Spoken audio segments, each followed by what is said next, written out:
Here we have set up the solo variant for Jaipur. You set it up just as you would the base game, except for a few small changes. Let's take a look at those changes.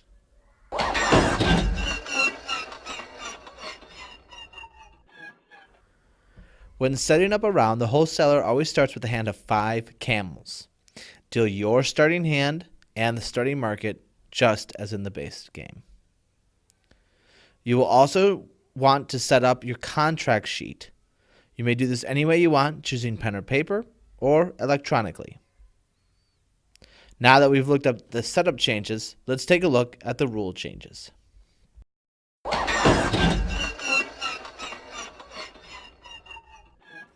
The game is played over the course of 3 rounds. At the end of each round, tabulate the scores for you and the wholesaler as normal. But don't reward a seal of excellence. Instead, record the wholesaler's score in the first empty spot and record your score next to any of the available contracts in order to complete the contract. You may only complete each contract once, and you must have fulfilled the requirements for an available contract in order to complete it. Let's take a look at the requirements for each contract. The requirements for the royal contract are that you sold a total of 10 or more precious goods during the round. The requirements for the commoner contract is you sold a total of 12 or more common goods during that round. And the requirements of a bulk contract is you sold at least 3 groups of 4 or more goods during that round. If you did not complete the requirements for any of the available contracts during the round, you must record a score of 0 for one available contract, and you may not record your actual score that round.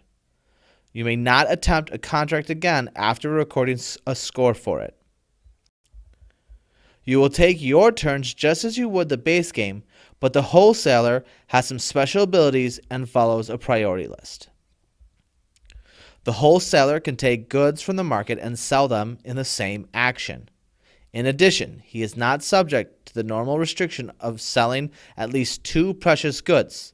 He can sell, if he wants, only 1 silver, 1 gold, or 1 diamond at a time.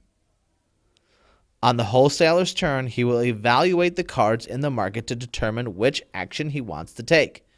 He will take a single action from the priority list, always picking the highest action that is eligible to him. When the wholesaler trades, it's always assumed that he trades for camels. If the wholesaler has at least 2 camels, but not enough to complete the action, he will trade for as many cards as possible, starting with the most precious. The wholesaler behaves the same regardless of how much actual profit he would make from selling the goods acquired. Even if there are no more tokens for a kind of good, the wholesaler will not diverge from the priority list. The wholesaler's priorities are as follows. The first priority: if there are 3 or more goods of the same type in the market, the wholesaler trades for all the goods of the most plentiful type and sells them immediately in the same action, collecting the appropriate bonus token for this action. The second priority is if there is at least 1 precious good.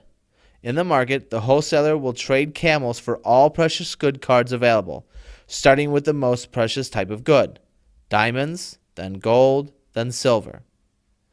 The wholesaler then sells the collected goods immediately in the same action. He ignores any normal restrictions. This can result in the wholesaler selling multiple types of goods in the same turn. The bonus tokens are only rewarded for selling multiples of the same type of good. If there are only 1 precious good card available, the wholesaler takes and sells it without trading.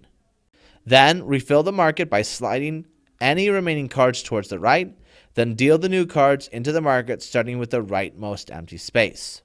The third priority is if the wholesaler has 1 or fewer camels, and if there are any camels in the market, the wholesaler takes all the camels in the market. Refill the market just as described earlier. The fourth priority is if the wholesaler has 1 or fewer camels, and there are no camels in the market. The wholesaler takes and immediately sells the rightmost card on the market. This is not a trade. Refill the market as described before. The last priority for the wholesaler is if none of the previous priorities can apply. The wholesaler trades the rightmost good on the market as well as all other copies of that same good and sells them immediately. If the rightmost card is a camel, the wholesaler takes all camels but does not make a sale. If the rightmost card is the only good of its kind, the wholesaler takes it without trading a camel. Refill the market as described. After 3 rounds, find your final score by adding the scores for each completed contract, then subtracting the wholesaler's highest score from your total. A score of under 100 is considered a failure, while a score of over 200 is considered legendary.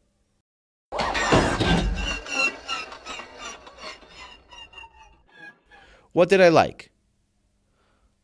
Well, because there are 3 different types of contracts to fulfill, you will have to play a different strategy each round. This leads to a diverse playing experience. Your strategy for dealing with the wholesaler will change for each contract you are working to fulfill, and you will have to figure out how to play for each different contract.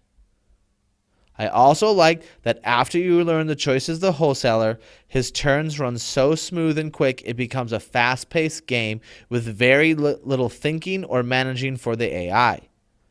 You can focus on finishing your contracts and taking points away from the wholesaler instead of what the wholesaler needs to do. What didn't I like? Well, if you fail to make a contract in any of the rounds, it will be nearly impossible to score over 100. If you fail in one of the first 2 rounds, the drive to finish the game really takes a dip as you see your impending failure coming. I also don't like that in the base game, you're only counting for yourself, but in the variant, you have to count twice and resort the tokens twice. It becomes a laborious chore to score at the end of each round. You may, however, after a few plays not have to count up all the wholesaler scores, as you can get an idea of his score if his score has improved from his previous one, as you will only need the wholesaler's best score. Overall, this is an easy-to-learn, fast-paced solo variant.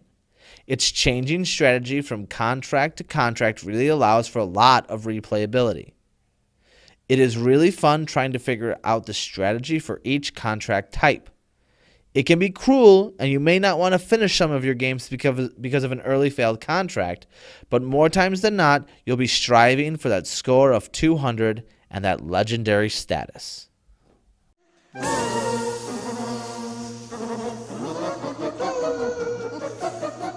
Hey, I'm Hans, and if you like what you saw, go ahead and click subscribe below, and good things will happen for you forever.